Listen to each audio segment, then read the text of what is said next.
Hi all welcome to food for all. இன்றைக்கி நமக்கு சேனலில் சூப்பரான ஒரு பிரேக்ஃபாஸ்ட் ரெசிபி தான் பார்க்க போகிறோம். எப்போதுமே யூஸ்வலாக இட்லி தோசை இந்த மாதிரி செஞ்சு சாப்பிட்றதுக்கு ஒரு இங்கிலீஷ் பிரேக்ஃபாஸ்ட் இந்த மாதிரி செஞ்சு சாப்பிட்டிங்கன்னா ரொம்ப ஃபில்லிங்காகவும் இருக்கும், ஒரு நாளைக்கு ரொம்ப டிஃப்ரெண்ட்டாகவும் இருக்கும். வாங்க எப்படி பண்ணுறதுன்னு பார்க்கலாம்.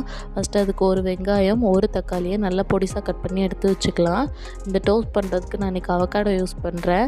அவக்காடோ பட்டர் ஃப்ரூட்டை இந்த மாதிரி கட் பண்ணிவிட்டு அதை ஒரு ரொட்டேட் பண்ணிங்கன்னா அந்த சீடும் அந்த பட்டர் ஃப்ரூட்டும் சூப்பராக அப்படி தனியாக வந்துடும்.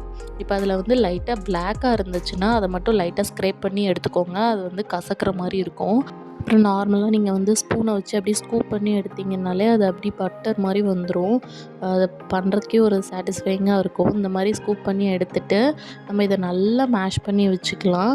பட் உங்களுக்கு ஃபுல்லாக இந்த ஃப்ரூட் தேவைப்படல, ஹாஃப் தான் தேவைப்படுதுன்னா நீங்கள் மிச்சம் இருக்கிறதுல லெமன் ஸ்க்வீஸ் பண்ணி ஒரு பாக்ஸில் போட்டு வச்சிட்டிங்கன்னா அது கலர் சேஞ்ச் ஆகாமல் இருக்கும்.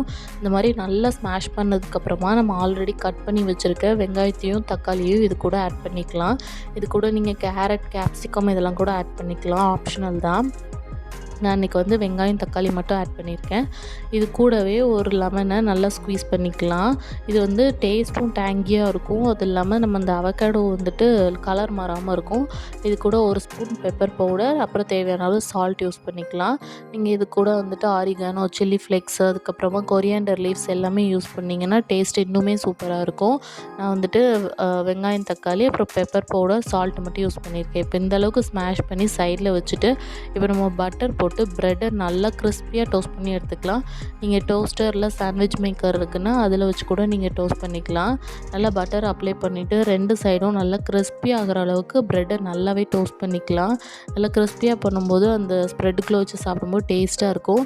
இது கூட நீங்கள் எக்ஸ்ட்ரா சீஸ் எதுவுமே ஆட் பண்ணவும் தேவையில்லை. நீங்கள் இது மட்டுமே சாப்பிட்டா அப்படி சீஸியாக நல்லா அப்படி ஸ்மூத்தாக இருக்கும். இப்போ நம்ம ஆல்ரெடி செஞ்சு வச்சுருக்க ஸ்ப்ரெட்டை ப்ரெட் மேலே அப்ளை பண்ணிவிட்டு இந்த மாதிரி சாண்ட்விச் மாதிரி பண்ணிக்கலாம்.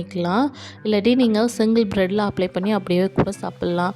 சூப்பரான அவக்காடோ ப்ரெட் டோஸ்ட் ரெடி ஆயிடுச்சு. இது பிரேக்ஃபாஸ்ட்டுக்கு, குழந்தைங்களோட ஸ்நாக்ஸ் பாக்ஸுக்கு, ஈவினிங் ஸ்நாக்ஸுக்கெலாம் சூப்பராக இருக்கும்.